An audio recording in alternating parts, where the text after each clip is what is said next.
I might as well do my post-fight review right now. Post-fight results, B-Marsh Boxing.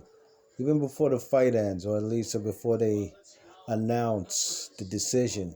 Caleb Plant defending his IBF strap in his third title defense against former IBF title holder Caleb Truax. Um, Caleb Truax was basically a punching bag in there, Nothing to see here, ladies and gents. I'm kind of disappointed this fight was on Fox for the whole country to see. This was a one-sided beatdown. I gave Caleb Plant every single round. Caleb Plant had the faster hands, quicker feet, kept this man on the outside, was using his jab. He had a beautiful uppercut disguised as a jab that was busting up the man Caleb Truax's nose and his eye. Caleb Truax was leaking from the nose from round 3 till round 12. The man was definitely getting outgunned out there. The volume punching was going in favor of the man Caleb Plant.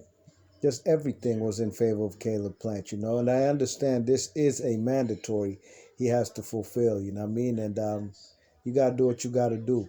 But, Caleb Plant was digging into the body with straight right hands. After round 5 or 6, the man had his swag right, He was almost fighting Roy Jones style. Had his hands down, baiting the man Caleb Truax. Caleb Truax was just a little slow to pull the trigger, you know what I mean? He was a little slow to pull the trigger.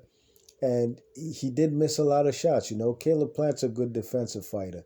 But I'll say he's a good defensive fighter against the fighters I've seen him fight against, you know what I mean? Which up to this day, nobody really has been a world-class fighter that he's fought, And that's just the truth about it, you know what I mean? And I want to see how good he is against world-class fighters like a David Benavidez, you know what I mean? But Caleb Plant, he won every single round. He did what he's supposed to do. I knew he wasn't going to knock out Caleb Plant. Caleb Truax. Didn't even put him on the canvas, you know what I mean?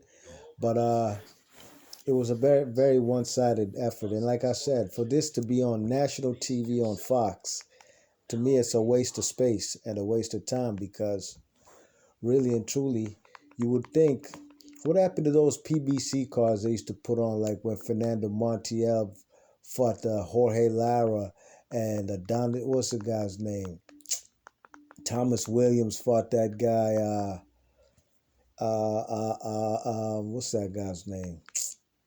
Edwin Rodriguez, I'm talking about action-packed fights where the fight could go either way, and it's action-packed.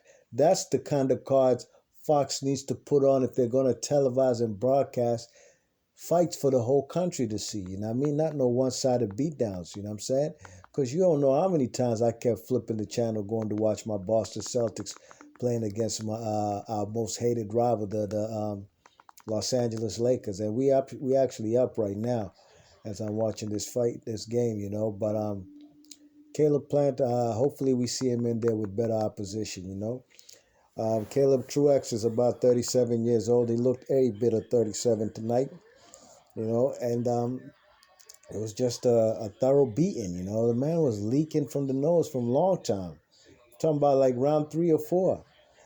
He still hung in there, didn't get dropped, maintained, But round 11 and 12, you could see the man, Caleb Plant was trying to go for the KO. You know what I'm saying? He was trying to go for the knockout, but it didn't come because, you ain't just going to knock out Caleb Truax like that. And if Caleb Plant did that tonight, I would say that would be impressive because that would actually be the objective. This guy is a guy, we know who he is. And Caleb Plant being a natural 168-pounder and Caleb Truax a natural middleweight. Caleb Plant didn't even get close to knocking this guy out. But like I said, in round 11 and 12, he did go, he was letting his hands go, not boxing from the outside, going toe-to-toe with Caleb Truax. But to me, Caleb Truax just was slow to pull the trigger, looked like he was hesitant, and he just couldn't let his hands go, you know what I mean? So that's why he lost every single round, 12 rounds to zip. B-Marsh Boxing, leave your thoughts and comments, and I'm going to catch y'all on the next one. I'm gone. Peace.